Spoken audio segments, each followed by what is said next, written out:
এক নাম্বার সাহাবীদের প্রতি খুশি কে? দুই নাম্বার সাহাবায়ে কেরামের রুকু সেজদার প্রশংসা করেছেন কে? তিন নাম্বার সাহাবায়ে কেরাম কাদের নির্বাচিত বান্দা?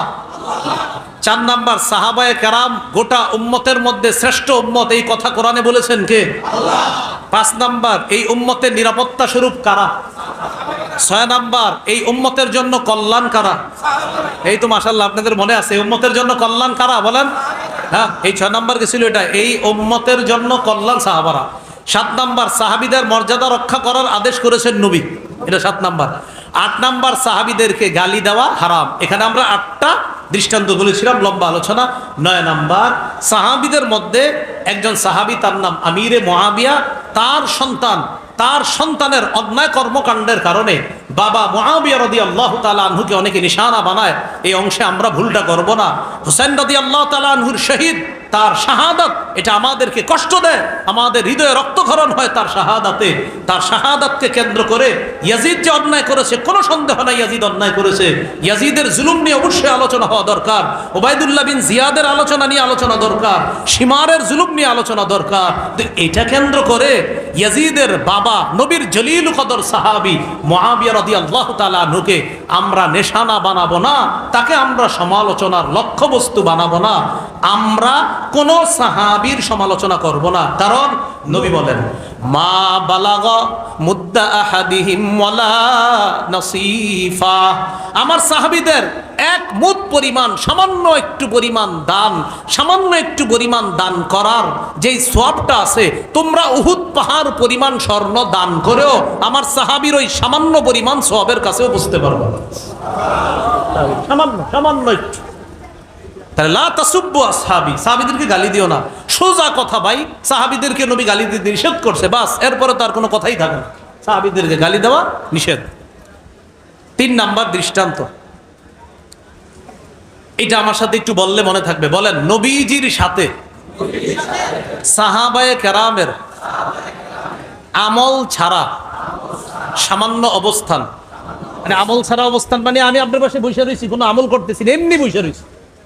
সাহাবীদের কেউ নবীর মজলিসে এমনি বসা, কিচ্ছু বলে নাই, ভাই নবীর কাছে এমনি বসে রয়েছে, সুবহানাল্লাহ আলহামদুলিল্লাহ কিচ্ছু বলে নাই, শুধু নবীর সামনে বসা, বাস এতটুকুই।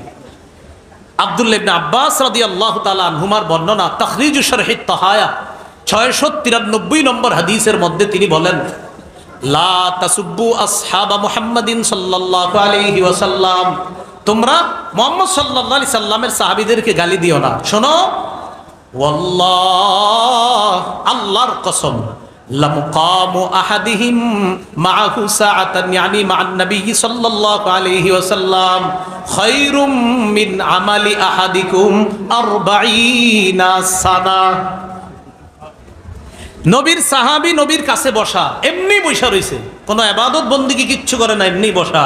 আব্দুল্লাহ ইবনে আব্বাস বলেন তোমাদের কেউ 40 বছর ইবাদত করবা, এই 40 বছরের ইবাদতের চাইতেও নবীর সামনে কোন সাহাবী শুধু এমনি বসে আছে, তার এই বসে থাকাটা তোমাদের কারো 40 বছরের ইবাদতের চাইতে আরো দামি।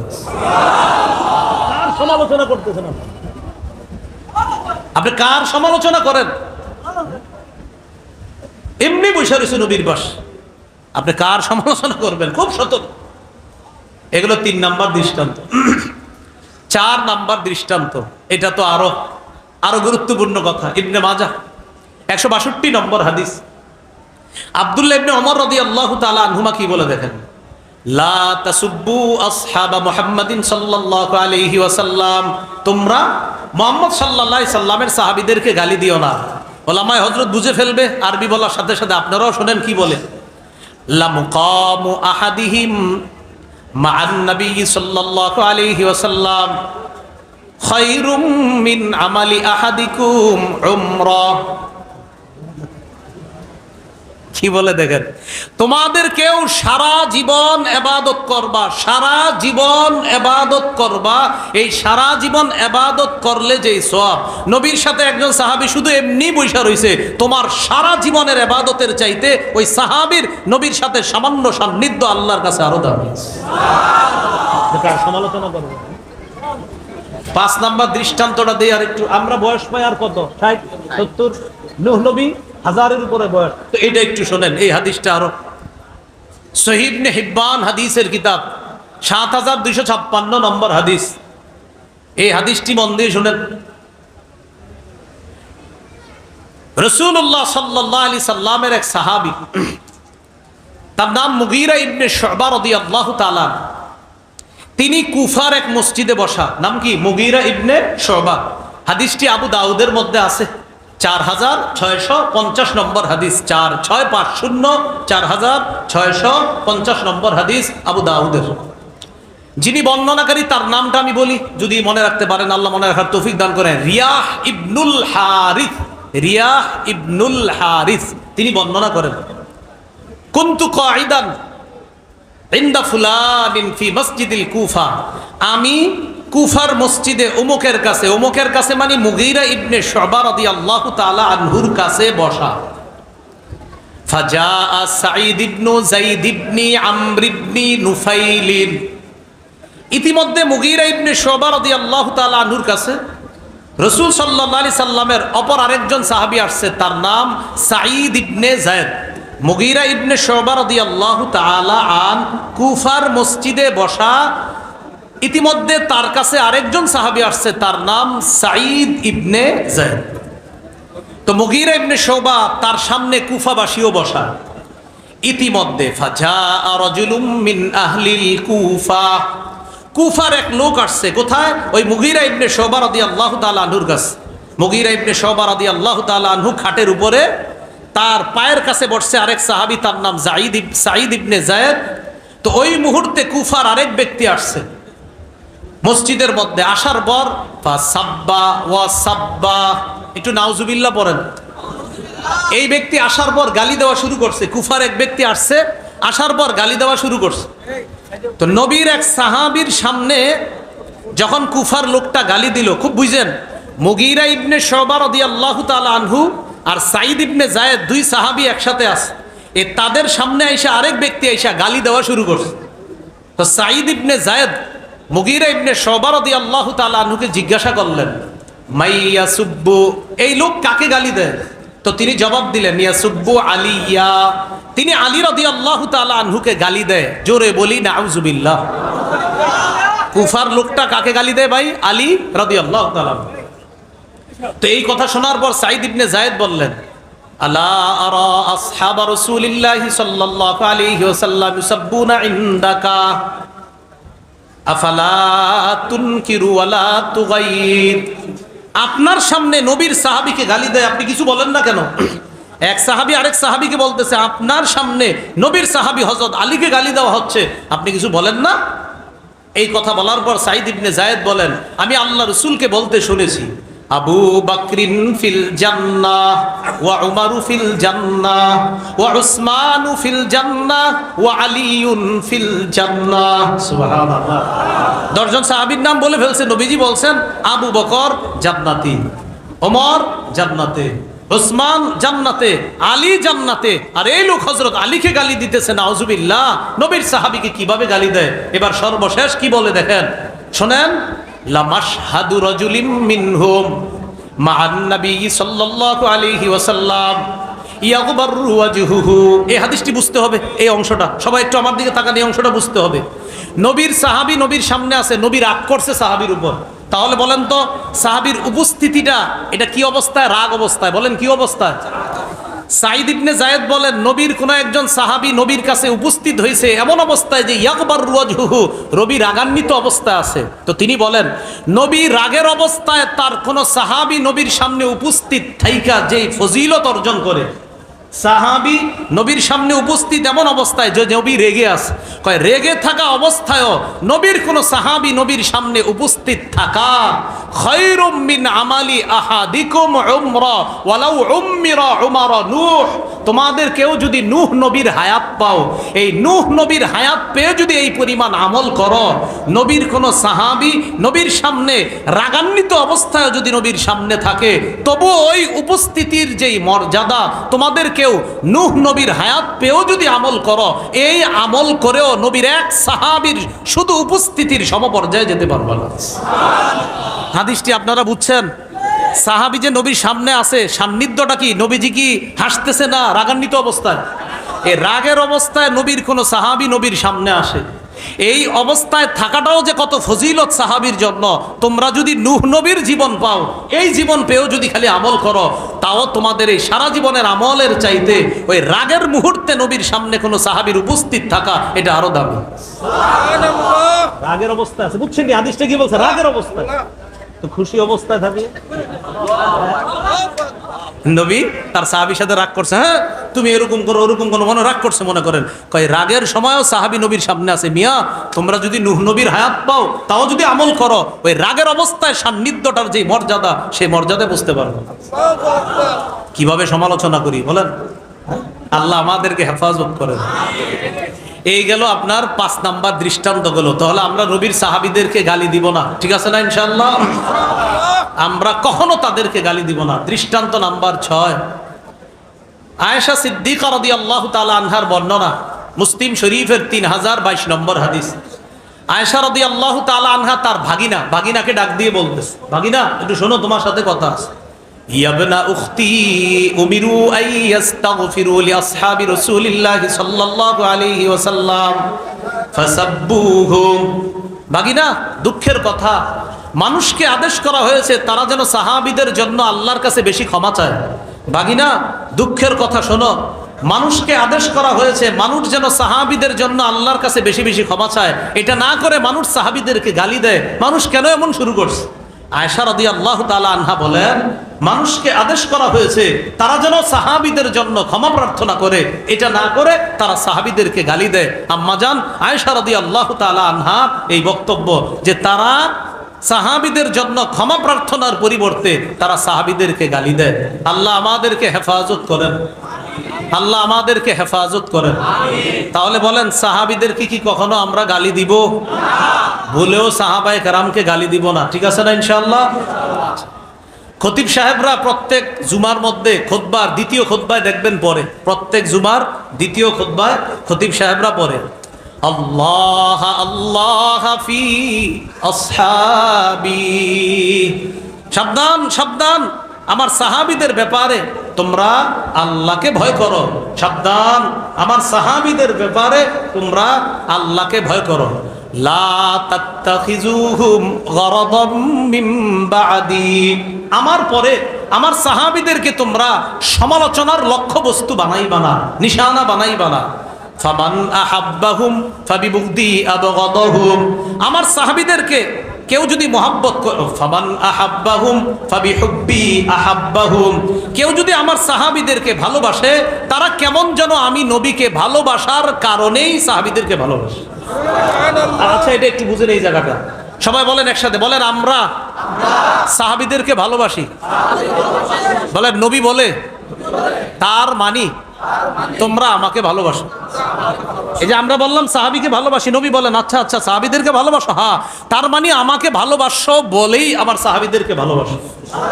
আমরা নবীকে ভালোবাসি কারা কারা? সবাই ভালোবাসি তো? হাত তুলে রাখি। নবী বলেন আমাকে ভালোবাসো বলেই সাহাবীকে ভালোবাসো, হাত নামান। তাহলে নবী বলেন আমার সাহাবীদেরকে যারা ভালোবাসে কেমন যেন আমাকে ভালোবাসার কারণেই সাহাবীকে ভালোবাসে। সুবহানাল্লাহ। ওয়ামান আবগাদাহুম ফাবিবুগদি আবগাদাহুম। যারা আমার সাহাবীর সমালোচনা করে, যারা তাদেরকে কষ্ট দেয়, যারা তাদেরকে নিশানা বানায়, তারা কেমন যেন আমার প্রতি বিদ্বেষ রাখে বলে আমার সাহাবীদের প্রতি বিদ্বেষ রাখে। বলেন তো, সাহাবীদের প্রতি বিদ্বেষ রাখা মানে কার প্রতি বিদ্বেষ রাখা? নবীর প্রতি। বলেন তো, সাহাবীদের প্রতি বিদ্বেষ রাখা মানে কার প্রতি বিদ্বেষ রাখা? আল্লাহ আমাদেরকে হেফাজত করেন। 8 নাম্বার দৃষ্টান্ত, একটা কিতাব আছে নাম ফাতহুল মুগীস। ফাতহুল মুগীস 3 নাম্বার খণ্ড 101 নম্বর পৃষ্ঠা। আবু জুরআ আর রাজি রহমতুল্লাহি আলাইহির বর্ণনা, তিনি বলেন, ইযা রাআইতার রাজুলা ইয়ানতাকিসু আহাদাম মিন আসহাবি রাসূলিল্লাহি সাল্লাল্লাহু আলাইহি ওয়াসাল্লাম ফাআলাম আন্নাহু জিন্দিক। অনুবাদটা সবাই মিলে করি, বলেন যখন তুমি দেখবে, বলেন কোন ব্যক্তি নবীর সাহাবীকে ছোট করে, নবীর সাহাবীর সমালোচনা করে, নবীর সাহাবীর নিন্দা করে, তুমি জেনে নিবা ওই ব্যক্তি জিন্দিক। কি বলছে ওই ব্যক্তিরে? তাহলে বলছেন কেউ যদি নবীর সাহাবীর সমালোচনা করে, নবীর সাহাবীর নিন্দা করে, তাহলে তুমি মনে রাখবা, তুমি জেনে নিবা সে জিন্দিক। জিন্দিক হওয়ার কারণে নবীর সাহাবীর সমালোচনা করে। আল্লাহ আমাদেরকে হেফাজত করেন। মনে আসেনি কয় নাম্বার আলোচনায় ছিলাম? 8 নাম্বার। 8 নাম্বার আলোচনা, নবীর সাহাবীদেরকে গালি দেওয়া যাবে না। এখানে দৃষ্টান্ত দিলাম 8টা। সর্বশেষ আলোচনা 9 নাম্বার। নবীর সাহাবীদের মধ্যে একজন মজলুম সাহাবী, যাকে আমরা খালি নিশানা বানাই প্রত্যেক বছর মুহররম মাসে, তার নাম আমিরে মুআবিয়া রাদিয়াল্লাহু তাআলা আনহু। কোন সাহাবী? তার ব্যাপারে একটু শুনি। তিরমিজির হাদিস 3842, 3842 নম্বর হাদিস। এই হাদিসের মধ্যে আসছে রাসূলুল্লাহ সাল্লাল্লাহু আলাইহি সাল্লাম বলেন, আল্লাহুম্মা জাআলহু হাদিয়া মাহদিয়া ওয়াহদি বিহি। আল্লাহ আপনি মুআবিয়াকে হেদায়েত দান করেন। আল্লাহ আপনি মুআবিয়াকে পথপ্রাপ্ত বানায়া দেন। আল্লাহ মুআবিয়ার মাধ্যমে আপনি অসংখ্য মানুষকে হেদায়েত দান করেন। নবী কি বললেন? আল্লাহ আপনি মুআবিয়াকে এমন বানান যে আল্লাহুম্মা জাআলহু হাদিয়া, মুআবিয়াকে এমন বানান যে অন্য মানুষকে সে পথ দেখাবে, সঠিক পথ দেখাবে, তাকে এমন বানান। মাহদিয়া, তাকে নিজেকেও আপনি হেদায়েত প্রাপ্ত বানান, সেজন্য অন্যকে হেদায়েতের রাস্তা দেখায়, এমন বানান। আবার তাকেও আপনি হেদায়েত প্রাপ্ত বানান। ওয়াহদি বিহি, আল্লাহ তার মাধ্যমে অসংখ্য মানুষকে হেদায়েতের রাস্তা দেখায় দেন। এটা নবীজির দোয়া। আর একটা দৃষ্টান্ত নেই আমরা। আবু সুফিয়ান রাদিয়াল্লাহু তাআলা আনহু হলেন আমিরে মুআবিয়া রাদিয়াল্লাহু তাআলা আনহুর বাবা। মুআবিয়া রাদিয়াল্লাহু তাআলা আনহুর পিতার নাম কি? আবু সুফিয়ান রাদিয়াল্লাহু তাআলা। এই আবু সুফিয়ান রাদিয়াল্লাহু তাআলা নবীজির কাছে আয়েশা একদিন বললেন, ইয়া রাসূলুল্লাহ, মুআবিয়া তাজআলুহু কাতিবান বাইনা ইয়াদাইকা। হুজুর, আমার ছেলে মুআবিয়া, তাকে আপনি ওহির লেখক বানায়া দেন। হুজুর, আমার ছেলে মুআবিয়া, তাকে আপনি লেখক হিসাবে গ্রহণ করেন। নবীজি বললেন, ক্বালা নাম, ঠিক আছে, আমি তাকে লেখক হিসাবে গ্রহণ করে নিই। তাকে আমি কি হিসাবে গ্রহণ করে নিলাম? এখন অনেকে আবার প্রশ্ন তুলে, তিনি কি আসলে ওহির লেখক ছিলেন? এটার জবাব ইমাম যাহাবী রহমতুল্লাহি আলাই অনেক আগেই দিয়ে গেছে। তারিখুল ইসলাম কিতাবের নাম, তারিখুল ইসলাম কিতাবের নাম 4 নম্বর খণ্ডে তিনি জবাব দিয়ে দিয়েছেন আমিরে মুআবিয়া সম্পর্কে। একদিন রাসূলুল্লাহ সাল্লাল্লাহু আলাইহি সাল্লাম আব্দুল্লাহ ইবনে আব্বাস রাদিয়াল্লাহু তাআলা আনহু থেকে বর্ণনা, তিনি বলেন, দাআনি রাসূলুল্লাহ সাল্লাল্লাহু আলাইহি ওয়াসাল্লাম ওয়া আনা আকতুবু ওয়া আনা আলআবু। আব্দুল্লাহ ইবনে আব্বাস বলেন, আমি একদিন খেলতেছিলাম, আমি একদিন খেলাধুলা করতেছিলাম, ওই মুহূর্তে নবীজি আমাকে ডাকছে। আমি খেলাধুলা করতেছিলাম, নবী আমাকে ডাকছে। ডাকার পর নবী বললেন, উদউলি মুআবিয়া। ইবনে আব্বাস, একটু মুআবিয়াকে ডেকে আনো তো। সুবহানাল্লাহ। ইবনে আব্বাস, একটু মুআবিয়াকে ডেকে আনো। মুআবিয়া রাদিয়াল্লাহু তাআলা সম্পর্কে নবীর কি ছিলেন? উলামা হযরত না, অন্যরা বলেন, কে বলতে পারবেন? হ্যাঁ, মুআবিয়া রাদিয়াল্লাহু তাআলা সম্পর্কে নবীজির শ্যালক ছিলেন। সুবহানাল্লাহ। বলেন, কি ছিলেন? শ্যালক। আর স্ত্রী ছিলেন কে? উম্মে হাবিবা। এই উম্মে হাবিবা রাদিয়াল্লাহু তাআলা আনহার ভাইয়ের নাম মুআবিয়া রাদিয়াল্লাহু তাআলা, আর তাদের পিতার নাম আবু সুফিয়ান রাদিয়াল্লাহু তাআলা। তাহলে একদিন নবীর শ্যালক, আবার ওহির লেখক, নবীর শ্যালক, ওহির লেখক, আবার নবী তার জন্য দোয়া করছে, সে যেন হেদায়েতের রাস্তা দেখায়, তাকে যেন হেদায়েত প্রাপ্ত বানায়, আবার তার মাধ্যমে অসংখ্য মানুষকে যেন আল্লাহ তাআলা হেদায়েত দান করেন। সুবহানাল্লাহ। তো নবীজি বললেন আব্বাস, ইবনে আব্বাসকে, ইবনে আব্বাস, উদউলি মুআবিয়া, আমার সামনে একটু মুআবিয়াকে ডেকে আনো। তা আব্দুল্লাহ ইবনে আব্বাস বলেন, জানো মুআবিয়াকে কেন ডাকছে? ওয়া কানা ইয়াকতুবুল ওয়াহইয়া। মুআবিয়া ওহী লিখতেন, এই জন্য নবীজি আমার মাধ্যমে মুআবিয়াকে ডাকায় আনিছে, কারণ তিনি ওহীর লেখার কাজ করতেন। তাই নবী প্রায় সময় আমিরে মুআবিয়াকে ডেকে নিয়ে এই ওহী লেখানোর কাজ করতেন। এখন আপনি এমন একজন সাহাবীর সমালোচনা করে ওহিকে প্রশ্নবিদ্ধ করার চেষ্টা না করা। হ্যাঁ, আল্লাহ আমাদেরকে হেফাজত করেন, আল্লাহ আমাদেরকে হেফাজত করেন। সহিহ বুখারীর বর্ণনা 2429 নম্বর হাদিস, আরেক বর্ণনা আসছে 2924 নম্বর হাদিসের মধ্যে আসছে, রাসূলুল্লাহ সাল্লাল্লাহু আলাইহি সাল্লাম বলেন, আউয়ালু জাইশিম মিন উম্মতি ইয়াগজুনাল বাহরা। আমার উম্মতের যেই দলটা সর্বপ্রথম নৌপথে যুদ্ধ করবে তারা জান্নাতি। আবার বুঝেন, আমার উম্মতের যেই দল সর্বপ্রথম নৌপথে লড়াই করবে তারা জান্নাতি। নৌপথে লড়াইয়ের সর্বপ্রথম প্ল্যান যিনি করেছিলেন তিনি আমিরে মুআবিয়া রাদিয়াল্লাহু তাআলা। নবীর এই হাদিসের ভাষ্য অনুযায়ী তিনি একজন জান্নাতি সাহাবী। আমি আগেই বলছি 10 জন হলো এক হাদিসে বলছে, আর ভিন্ন ভিন্ন হাদিসে নবী বিভিন্ন সাহাবীকে বলছেন, ভিন্ন ভিন্ন হাদিসে ভিন্ন ভিন্ন সাহাবীদেরকে নবী জান্নাতি বলেছেন। কথা কি বুঝে আসছে সবার? আল্লাহ আমাদেরকে এই কথাগুলা বুঝে মনে রেখে আমল করার তৌফিক দান করেন। তাহলে বলেন তো, মুআবিয়া রাদিয়াল্লাহু তাআলা আনহুকে কি আমরা নিশানা বানাবো? আব্দুল্লাহ ইবনে আব্বাস রাদিয়াল্লাহু তাআলা আনহুমা তার ব্যাপারে বলছেন, সহিহ বুখারীর বর্ণনা 3765 নম্বর হাদিসের মধ্যে বলছেন, ইন্নাহু ফকিহ, মুআবিয়া একজন ফকিহ সাহাবী। তার সম্পর্কে বলছেন মুআবিয়া একজন ফকিহ সাহাবী। তাহলে আমিরে মুআবিয়া রাদিয়াল্লাহু তাআলা আন যার ব্যাপারে বলছেন তিনি একজন ফকিহ সাহাবী, তার ব্যাপারে আমরা সমালোচনা করব না। আল্লাহ আমাদেরকে হেফাজত করেন। মনে রাখবেন, ওমর ফারুক রাদিয়াল্লাহু তাআলা আনহুর জামানায় ফিলিস্তিন বিজয় হলো, যাকে গভর্নর বানাইলেন আবু উবাইদা ইবনুল জাররাহ, তিনি ইন্তেকাল করলেন। তারপরের গভর্নর ইন্তেকাল করলেন, তারপরের গভর্নর ইন্তেকাল করলেন। এরপরে গভর্নর হয় যিনি, তিনি আমিরে মুআবিয়া রাদিয়াল্লাহু তাআলা। 19 হিজরিতে আল্লাহ তাআলা আমিরে মুআবিয়া রাদিয়াল্লাহু তাআলা অসাধারণ বিচক্ষণতা আর কৌশলের মাধ্যমে গোটা সিরিয়াটা আল্লাহ মুসলমানদের হাতে দিয়ে দিয়েছে। মুআবিয়া রাদিয়াল্লাহু তাআলা, আমি মুআবিয়া রাদিয়াল্লাহু তাআলা সম্পর্কে আলাদা একটা আলোচনা করা, এটা আলাদা একটা সাবজেক্ট, এটা আলাদা একটা বিষয়, যে তিনি কি পরিমাণ অবদান রাখছে মুসলমান জাহানের জন্য, মুসলিম জাহানের জন্য কি পরিমাণ অবদান রাখছে। যাই হোক, আজকে আমাদের মূল অংশটা চলে আসছে, সেটা হলো সাহাবায়ে কেরামের সমালোচনা করা যাবে না। আমি গোটা আলোচনাটা ভাবে বলে দিই, সর্বশেষ অনেকে আসছিলেন, খুব মন দিয়ে শোনেন। আমি শুরু করেছিলাম ইমাম শাফি রহমতুল্লাহ আলাইহির একটা বক্তব্য দিয়ে। যারা ছিলেন শুরু থেকে, দেখি তাদের মনে আছে কিনা। ইসলাম কিসের মতো? ঘরের একটা কি আছে? ইসলাম নামক ঘরের দরজা। সাহাবীদেরকে কষ্ট দেওয়া মানে ঘরের দরজাকে কি করা? ঘরের দরজা ছিদ্র করে কি ভালো মানুষ ঢুকে? তাহলে ঘরের দরজা ছিদ্র করা যাবে না। ঠিক আছে, হ্যাঁ। এরপরে আমরা 9টা অংশে আলোচনা করছি। 1 নাম্বার, সাহাবীদের প্রতি খুশি কে? 2 নাম্বার, সাহাবায়ে কেরামের রুকু সেজদার প্রশংসা করেছেন কে? 3 নাম্বার, সাহাবায়ে কেরাম কাদের নির্বাচিত বান্দা? 4 নাম্বার, সাহাবায়ে কেরাম গোটা উম্মতের মধ্যে শ্রেষ্ঠ উম্মত, এই কথা কোরআনে বলেছেন কে? আল্লাহ। 5 নাম্বার, এই উম্মতের নিরাপত্তা স্বরূপ কারা? 6 নাম্বার, এই উম্মতের জন্য কল্যাণ কারা? এই তো মাশাআল্লাহ আপনাদের মনে আছে, এই উম্মতের জন্য কল্যাণ কারা বলেন? হ্যাঁ, এই 6 নাম্বার কি ছিল? এটা এই উম্মতের জন্য কল্যাণ সাহাবারা। 7 নাম্বার, সাহাবীদের মর্যাদা রক্ষা করার আদেশ করেছেন নবী, এটা 7 নাম্বার। 8 নাম্বার, সাহাবীদেরকে গালি দেওয়া হারাম। এখানে আমরা 8টা দৃষ্টান্ত বলেছিলাম, লম্বা আলোচনা।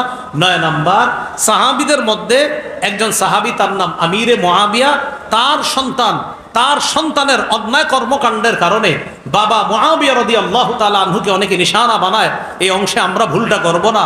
হুসাইন রাদিয়াল্লাহু তাআলা আনহুর শহীদ, তার শাহাদাত, এটা আমাদেরকে কষ্ট দেয়, আমাদের হৃদয়ে রক্তক্ষরণ হয় তার শাহাদাতে।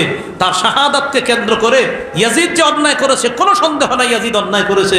ইয়াজিদের জুলুম নিয়ে অবশ্যই আলোচনা হওয়া দরকার। ওবায়দুল্লাহ বিন জিয়াদের আলোচনা নিয়ে আলোচনা দরকার, শিমারের জুলুম নিয়ে আলোচনা দরকার। এটা কেন্দ্র করে ইয়াজিদের বাবা নবীর জলিল কদর সাহাবী মুআবিয়া রাদিয়াল্লাহু তাআলা আনহুকে আমরা নিশানা বানাবো না, তাকে আমরা সমালোচনার লক্ষ্যবস্তু বানাবো না। আমরা কোন সাহাবীর সমালোচনা করব না, কারণ নূহ নবীর হায়াত পায়াও যদি ইবাদত করি, নবীর আগ অবস্থায় কোন সাহাবী নবীর সামনে উপস্থিত আছে, তারপরেও এই উপস্থিতির মর্যাদার সমপরিমাণ এই উম্মত নূহ নবীর মতো বয়স পেয়েও যদি ইবাদত করে, তাও ওই পরিমাণে পৌঁছতে পারবে। মনে আছে না কথাটা? এটা বুঝছেন নি সবাই?